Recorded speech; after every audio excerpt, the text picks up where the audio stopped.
Tom lived in a small town where nights were quiet and life was simple. He worked at a repair shop during the day and liked to walk outside after dinner. On most nights, he would walk down the main road, past the old houses, and stop at the woods just beyond the edge of town. The woods were dark, but Tom always found them calming. He liked the sound of the wind moving through the trees, the smell of pine, and the silence that came after a long day. One night, as he was walking, Tom noticed something strange. There was a faint glow deep inside the woods. At first, he thought it might be a campfire or maybe some kids playing with flashlights, but the light looked different. It was soft, bluish, and pulsed like a heartbeat. Tom felt uneasy, but his curiosity was stronger than his fear. He stepped off the road and moved toward the glow. The deeper he went, the quieter it became. Even the crickets stopped singing. The glow grew brighter and Tom slowed his steps. Then he heard a sound like someone crying. It was a soft, high-pitched sound, almost like the voice of a child. Tom's heart started beating faster. When he reached a small clearing, he froze. There in the center of the clearing was a small figure. It was a child, but not like any child Tom had ever seen. Its skin was pale blue and faintly glowing, as if it carried light inside. Its eyes were large and silver, shining even in the darkness. The child was shaking, looking around in fear. Tom's first thought was to step back quietly because whatever this was, it was not human. But then the child turned and looked directly at him. Those silver eyes were filled with fear and pain. Tom felt something stir inside him, an urge to protect, not to run. Before Tom could move, shadows slipped into the clearing. Figures dressed in black masks and armor appeared, surrounding the child. They carried strange blades that shimmered faintly, sharp and threatening. The child cried out and stumbled backward. Tom did not understand what was happening, but he knew one thing. The masked attackers were after the child. His instincts made the choice for him. He stepped forward and shouted, "Leave the child alone!" The masked figures turned to him. They did not speak, but one raised a blade and charged. Tom picked up a fallen branch and swung it with all his strength. The branch cracked against the attacker's side, enough to slow him down. Tom then rushed toward the child, shielding it with his body. "Run!" Tom whispered, though he had no idea if the child could understand him. The child stared at him, wide-eyed, but did not move. The masked attackers came at him together. Tom fought with nothing but the branch and his own body. He blocked, swung, and pushed, but there were too many of them. A blade struck his side. Pain shot through him, but he did not fall. Another blade slashed across his arm. He gritted his teeth and swung harder. He could feel warm blood soaking his shirt, but he stayed in front of the child. Again and again the blade stabbed him, his back, his shoulder, his side. His vision blurred, but his legs refused to give way. He thought of nothing except keeping the child safe. Finally, one blade pierced his chest. Tom gasped, but even then he stood firm, arms spread wide as if daring the attackers to go through him. The child reached out a small glowing hand and touched his arm. Tom felt a rush of warmth, like a spark of energy, though it was faint. The attackers raised their blades again, but before they could strike, the child let out a cry. Its body glowed brighter and brighter until the whole clearing was filled with light. The masked figures stumbled back, covering their eyes. In that moment, the child vanished as if the light had carried it away. Tom swayed on his feet, alone now in the clearing. His chest burned, his arms shook, and every breath was painful. He fell to his knees, the branch slipping from his hand. His blood stained the ground beneath him. He looked at the stars above the trees and thought, "At least the child is safe." Then his vision turned dark. Tom woke hours later, though he could not tell if it was still night or already morning. He was lying on the ground, but the pain was less than he expected. When he touched his chest, he felt the wounds, but they were strange. The cuts and stabs were there, yet faintly glowing, almost sealed by some strange light. He struggled to his feet and stumbled back toward the road. His mind felt heavy and his body weak, but somehow he made it home. He collapsed onto his bed, still confused. Was it real or just a dream? He had no answer. All he knew was that he had stood in front of something not of this world, and he had taken the blades for it. As his eyes closed again, he whispered to himself, "What was that child?" Sleep took him once more, deep and heavy, leaving him with questions that would not be answered until the next part of his strange journey began. Tom slept for a long time after the strange night in the woods. His body was weak and his dreams were filled with flashes of silver eyes glowing light, and the sharp pain of blades cutting into him. He woke with a start when the morning sun shone through his window. For a moment he thought it was all just a dream, but when he sat up and touched his chest, he froze. The wounds were still there. Thin lines ran across his skin where the blades had struck, but instead of open cuts, they glowed faintly with a pale light, as if someone had stitched them with energy. Tom stared at them in shock. His hands trembled. No doctor could have done this. No medicine on earth could have left scars that shone like tiny stars. He stood and walked slowly to the mirror in his small bathroom. The scars looked real, glowing under his skin with every beat of his heart. His face was pale, his eyes heavy, but he was alive. He should not have been alive after so many stabs. The memory of the pain made him sit down, breathing hard. The child. The small, glowing child had touched his arm before vanishing. Could it have saved him? The thought made Tom uneasy, yet it also gave him a strange sense of peace. He remembered the child's silver eyes filled with fear, and the way it looked at him in that final moment. Tom shook his head. He did not understand any of this. That day he stayed home from work. He tried to rest, but the memory of the masked attackers haunted him. Who were they? Where had they come from? And why did they want the child? Tom had no answers. By evening he told himself it was better to forget. Maybe the world was larger than he thought, but it was not his place to get involved further. Night came again. Tom sat at his kitchen table drinking tea, when a sudden noise startled him. It was a heavy, sharp knock at the door, not like a neighbor's friendly tap, but strong and commanding. His heart raced. He stood, careful and slow, and moved to the door. The knocking came again, louder this time. He swallowed and pulled the door open. What he saw made him step back in shock. Outside stood tall figures covered in shining armor. The armor was silver and black, glowing faintly like the scars on his body. Their helmets hid their faces, but their presence was powerful and strange. They were not human. Tom knew it at once. The tallest of them stepped forward. The figure removed his helmet, and Tom saw a face that was not like any man's face. The skin was dark bronze with faint lines of light running across it. The eyes were deep gold, calm but firm. The alien looked at Tom with respect, not anger. "You are the protector," the alien said in a deep, steady voice. Tom could not speak. His throat felt dry. The alien continued, "The child you saved was no ordinary child. It is the heir of our people. We saw what you did. You gave your life without hesitation. Such courage cannot be ignored." Tom shook his head slowly. I don't understand. I just tried to help. I am no hero." The alien tilted his head slightly. "My name is Caro. I am captain of the guard. We have come to you because your act has bound your life to ours." Tom stepped back, overwhelmed. His small kitchen behind him looked so ordinary, but standing in his doorway were warriors from another world. It felt unreal, yet the glowing scars on his chest reminded him it was not a dream. "Why me?" Tom asked quietly. "I am just a man from a small town. I work in a shop. I fix broken things. That is all." Caro's golden eyes narrowed. "That is not all. Many would have run. Many would have hidden. You did not. You stood against blades with only your body to shield a child who was not your own. That is why we are here." Tom lowered his gaze.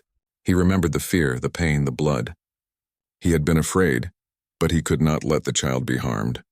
He had acted without thinking. Now he wondered if that single choice had changed his life forever. The other armored aliens behind Caro stood still, silent but watchful. They looked at Tom with respect, as if waiting for his answer. Caro spoke again. "The heir lives because of you. Our council has declared you protector of the heir. You will come with us. You will stand among us. This is the will of our people." Tom's heart pounded. Leave with them? Travel where? To space? To another world? The idea was too large for his mind to hold. "I cannot," he said at last. "I am only human. I have no strength, no weapon, no training. I do not belong with you." Caro's gaze softened slightly. "Courage is greater than strength. You belong because you proved your spirit. That is what our people honor." Before Tom could answer, a small sound made him turn. From behind Caro, another figure stepped forward. It was the child. The same glowing child he had saved. The child ran to him with surprising speed and hugged his leg tightly. Its silver eyes looked up at him, filled with relief. Tom froze, unable to move. The child spoke in a soft, musical voice. Though Tom did not understand the words, the meaning was clear. The child called him protector. Tom's chest tightened. He felt a strange bond, like a thread connecting them. He bent down and touched the child's shoulder gently. "You are safe," he whispered. Caro nodded.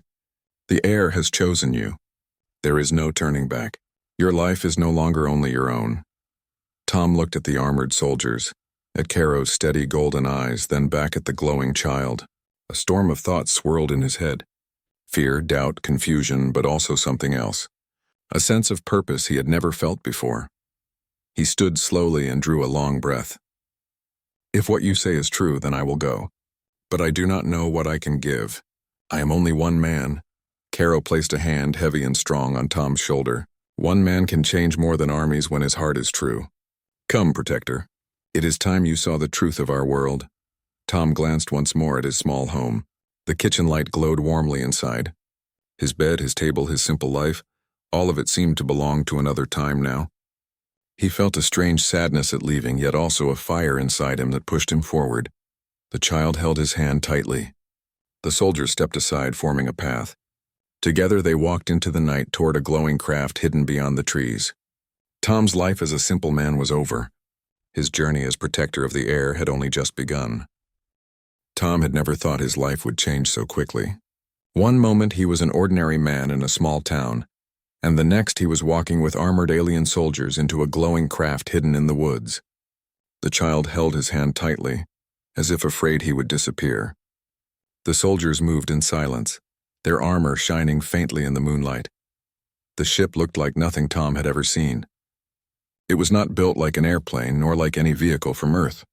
It was smooth, silver, and shaped like a wide oval. Strange symbols glowed along its side, and a soft hum came from within. As Tom approached, a doorway opened with a low hiss of air. Caro, the leader of the soldiers, gestured for Tom to step inside. Tom hesitated for a moment, looking back at the dark woods and the faint lights of his small town in the distance.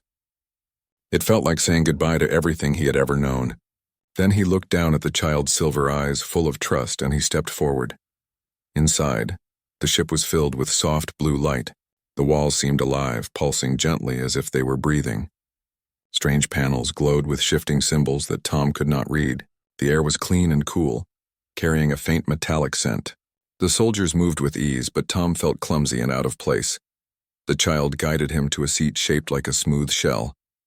Tom sat, and the seat adjusted itself to fit his body perfectly. He blinked in surprise. The ship gave a low rumble, and through a wide window at the front, Tom saw the ground falling away. His town shrank into a cluster of lights, and the forest became a dark patch below. His stomach tightened as the ship rose higher and higher, faster than any plane. Soon the clouds rushed past, and then the sky turned black. Stars filled his vision, brighter and sharper than he had ever seen. Tom gripped the edge of his seat, his heart racing. He was in space. The child squeezed his hand gently, and Tom forced himself to breathe slowly. He looked at the child and whispered, "You are safe now." The child smiled faintly, and Tom felt warmth spread in his chest. Caro stood beside him. "You are now aboard our vessel. We travel to our council station, hidden beyond this planet's sight. There you will be honored." Tom shook his head in disbelief. "Honored? I am just a man who did what anyone would have done." Caro's golden eyes glowed softly in the dim light. "No, few would face death for one they do not know. You gave yourself for the heir of our people. That is a truth we cannot ignore." The journey was short. Soon another light appeared ahead, brighter than any star. It was a massive station floating in the void. It was shaped like a ring, spinning slowly, with towers rising from its edges. Lights twinkled across its surface, and ships moved in and out like birds returning to a nest. Tom's mouth fell open. He had never imagined such a thing could exist. The ship glided smoothly toward the station and entered through a wide gate. Inside was a hangar filled with more ships and more soldiers in armor. They stood at attention as Caro led Tom and the child out of the vessel. The soldiers saluted. Tom felt awkward as dozens of alien eyes turned toward him with respect. He whispered to Caro, "I do not belong here." Caro replied firmly, "You belong more than you believe." They walked through tall halls lined with glowing symbols. The walls seemed to hum with energy. Finally, they entered a wide chamber filled with alien leaders seated in a circle. Their robes shimmered with colors Tom had never seen before, and their faces were calm but watchful. At the center stood a raised platform.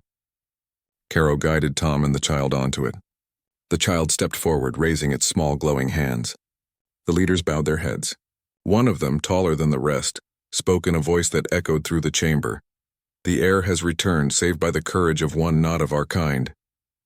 This human has proven a heart of fire, stronger than fear, stronger than blades. For this we honor him." Tom felt heat rise in his face. He wanted to protest, to tell them he was no hero, but the child turned to him and smiled. That smile silenced his doubts. The leader continued, "You are now protector of the heir. You are welcome among our elite. Our science has healed your wounds, but the scars remain as proof of your courage. Wear them with pride." Tom touched his chest where the glowing mark still shone faintly beneath his shirt. For the first time, he did not feel fear when he saw them. He felt strength. After the ceremony, Caro led Tom to a training hall. It was wide, filled with strange weapons and equipment. Soldiers moved in perfect lines, practicing drills. Their movements were sharp and powerful, their armor gleaming under bright lights. Caro spoke firmly. "If you are to stand among us, you must learn. Strength of heart is your gift, but skill must follow. Will you train?" Tom looked around at the soldiers, then at his own hands. They were rough from years of fixing machines, but they had never held a weapon like these. Still he nodded. "I will try." From that day, Tom began training with the alien soldiers. The first days were hard. He was slower than them, weaker, and he stumbled often. The weapons felt heavy and strange in his hands. The soldiers moved with speed and grace, while Tom sweated and fell. Many times he wanted to give up, but each time he looked at the child watching from the side, he pushed himself to stand again. The child's silver eyes seemed to whisper, "Do not stop." The soldiers began to respect his persistence. He never quit, even when bruised and tired. They started to guide him, correcting his stance, teaching him their ways. Tom listened carefully, learning a little more each day. Weeks passed, and Tom grew stronger. His arms no longer shook when he lifted the heavy blades. His feet moved more surely across the training floor. He could block strikes and return them with some skill. He was still far from equal to the alien soldiers, but he was no longer a stranger stumbling among them. One evening, after a long day of training, Caro spoke to him. "You are not like us in body, but you carry something greater. You fight not for yourself but for others. That is why the heir trusts you. That is why we honor you." Tom sat on the floor, sweat dripping down his face, and looked at the child sitting nearby. The child smiled softly and nodded. Tom felt pride, a kind of pride he had never known before. He was no longer just Tom from a small town. He was protector, a title given not by humans but by beings from the stars. Yet even in this moment of honor, Tom felt a shadow in his heart. He remembered the masked attackers, their silent blades, their cold presence. They had not been defeated, they had only been delayed, and he knew deep inside that they would return, stronger than before. For now, though, Tom stood taller. He had a place among the soldiers. He had earned their respect. He had a bond with the child that could not be broken. He was ready to face whatever came next. And though he still doubted himself at times, he began to believe that perhaps courage truly was greater than strength. Life on the station slowly became normal for Tom, though nothing about it was truly normal. Each day he trained with the alien soldiers, learning how to fight, how to move, and how to think like a warrior. His body grew stronger, his mind sharper. The glowing scars across his chest reminded him every morning of why he was there. The heir, the small glowing child, was always near him. Sometimes the child would sit quietly and watch him train. Other times it would laugh, a light and musical sound when Tom clumsily fell during practice. Tom found comfort in the child's presence. It reminded him why he had chosen to stay. The soldiers respected him now. At first they had doubted, but after weeks of seeing him rise each time he fell, they treated him as one of their own. Even Caro, the captain, spoke with him not as an outsider, but as a brother in arms. Yet beneath this growing trust, Tom sensed unease. The station's halls buzzed with whispers. Soldiers moved with greater urgency. Meetings were called more often. He noticed the way Caro's golden eyes narrowed each time new reports arrived. Something was happening, something bigger than training. One evening, as Tom finished his exercises, Caro approached him. "Protector," Caro said in his deep voice, "there is something you must know." Tom wiped the sweat from his face. "What is it?" Caro looked serious. The ones you faced in the woods, the masked attackers, they are not gone. They belong to a rival faction, powerful and ruthless. They seek to claim the air for their own. Without the air, their rule is weak. With the air, they would gain the loyalty of many worlds. They will not stop. They are preparing a raid. Their eyes are now on this planet, your Earth. Tom's chest tightened. He thought of his small town, of people living simple lives with no idea of what danger hung above them. Earth has no defenses, he said quickly. If they come, no one will be ready. Caro nodded slowly. That is why we prepare. But there is more. The Council fears to involve your people. They believe humans are not ready for such knowledge. They wish to fight the enemy far from Earth's eyes. Tom stood silent for a moment, then shook his head firmly. That is a mistake. If Earth is the target, then Earth must be warned. People must be ready, even if they are afraid. You cannot protect them forever without their knowledge. Caro studied him. You speak with boldness. I speak because I know my people, Tom replied. We may be weaker than you, we may not have your weapons or ships, but when we are warned, when we stand together, we can be strong. If Earth is left blind, it will fall in silence. Caro placed a heavy hand on his shoulder. Perhaps you are right. The Council may not agree, but your words carry weight now. You are protector, and the air listens to you. As if on cue, the child appeared in the hall, glowing faintly. It looked up at Tom with trust. Tom bent down and touched its shoulder. We will keep you safe, he whispered, though he knew the task was greater than anything he had faced before. Days passed, and tension grew on the station. Alarms rang more often. Patrol ships left in greater numbers. Soldiers trained late into the night. Tom joined them, pushing himself harder than ever. He knew a storm was coming. Then one night, the alarm that everyone feared finally sounded.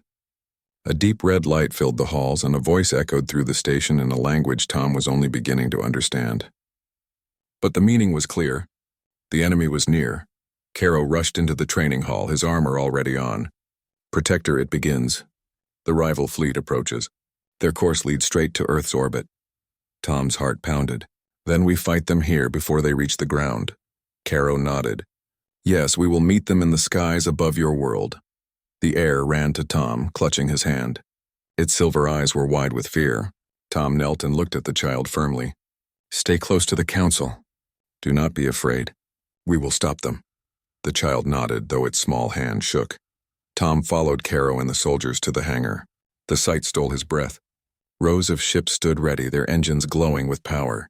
Soldiers in shining armor lined up, weapons in hand, prepared to face the enemy. The hum of energy filled the air, mixed with the steady sound of boots striking the floor in unison. Tom climbed aboard one of the ships with Caro and a squad of warriors. The seat adjusted to him once again, fitting his body. He strapped in tightly, his hands trembling slightly. This time it was not only his own life at risk. His entire planet was in danger. The ship roared to life and shot out of the hangar. Stars surrounded them once more, and below Tom saw the blue and green curve of Earth. His heart ached at the sight. He thought of the people below, unaware of the battle about to begin. Then the enemy appeared. Dozens of dark ships slid from the shadows of space, their shapes sharp and menacing. Their hulls glowed faintly with crimson light, like burning embers. The rival fleet spread wide, blocking the stars behind them. Tom's breath caught. He had seen their masked soldiers in the woods, but this was their true strength. Caro's voice rang through the ship. Hold steady. Remember your training. We fight not only for the air, but for the safety of this world. The battle began. Beams of light shot across the void. Ships darted and twisted. Explosions lit the darkness. Tom gripped his seat, his eyes wide as the clash unfolded around him. The station's fleet fought with skill, but the enemy pressed hard. Caro handed Tom a strange weapon shaped like a bow without a string. You trained for this. Now use it. Tom swallowed and took the weapon. As he gripped it, lines of light formed between its ends, glowing with energy. He aimed at an approaching enemy craft. The weapon hummed and a bolt of light shot forward, striking the enemy and sending it spinning. Tom gasped in shock. He had actually hit it. Good, Caro said firmly. Again, Tom aimed again and fired. The battle raged on faster and fiercer. Explosions shook the ship and Tom felt fear crawling in his chest. But he forced himself to focus. Each time he thought of giving in, he remembered the child's silver eyes, the people of Earth below, and the scars glowing on his chest. Hours seemed to pass in minutes. The enemy pressed hard but slowly. With skill and courage, the station's fleet held them back. Tom fought alongside Caro and the soldiers, his arms aching, his breath ragged, but his spirit strong. At last, the rival fleet began to pull away. One by one, their ships turned and vanished into the dark. The battle was not a full victory, but Earth was safe for now. The soldiers cheered, though their voices were tired. Tom sat back, shaking with exhaustion, but a smile broke across his face. They had done it, yet he knew this was only the beginning. The rival faction would return, stronger and more determined. The threat was not gone, only delayed. As the ship turned back toward the station, Tom looked down once more at Earth. The world spun quietly, unaware of how close it had come to danger. Caro placed a hand on his shoulder. "You fought well, Protector. Today you stood as one of us." Tom nodded, his voice quiet but firm. "I will keep standing. For the child, for Earth, for all of us." The battle was over, but the war was just beginning. Tom stood on the deck of the great ship and looked at the stars. His body still ached from the long days of training and the battles he had fought, but his mind was sharper than ever. The scars from the night in the forest were still across his chest and arms, glowing faintly when the alien light touched them. They were marks of pain, but also of honor. He knew now that his life was tied to something larger than himself. Caro stepped beside him, tall and strong in his shining armor. The alien warrior spoke with respect, something Tom had never expected from such a being. "The enemy comes soon. Our scouts see their ships moving through the edge of this system. They believe Earth is weak. They believe we will not defend it." "They are wrong," Tom nodded. "Then we fight together. You defend your child. I defend my people. We do not let them win." The alien soldiers around them listened. Some had doubted Tom when he first came among them. He was human, small and fragile compared to their kind. But now they saw him as one of their own. He trained with them, bled with them, and carried the same courage that had saved their young heir. The alarms rang across the ship. The enemy fleet appeared from the dark of space, ships like black daggers cutting across the stars. Their weapons glowed red as they prepared to strike. Earth spun below, unaware of the danger that approached.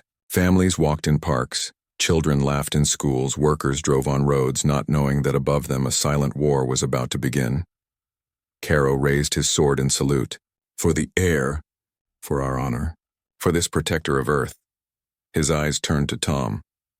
"For him who took the blades and lived." The soldiers roared their answer.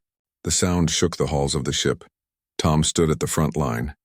He wore the armor they had given him, light but strong, and in his hands he held a weapon forged for him alone. It was part blade, part shield, built from their technology but shaped for human hands. When he held it, he felt the strength of both worlds in his grip.